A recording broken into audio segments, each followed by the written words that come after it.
How to fix your Quotex account login not working. So hello guys, welcome back to my YouTube channel. In this quick tutorial, I'll be showing you how you can easily fix your login issue on your Quotex account. So if you're also facing issues such as your login credentials not working, then in that case, first thing first, just make sure you have entered the correct login credentials, that is your correct email or correct password.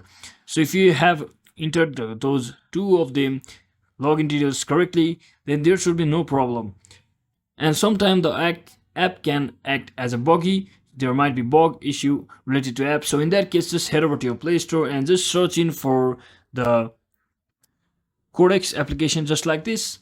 And once you search in for the application, just tap on the application and make sure you have updated your application. If there is any update available, just make sure you have updated your application.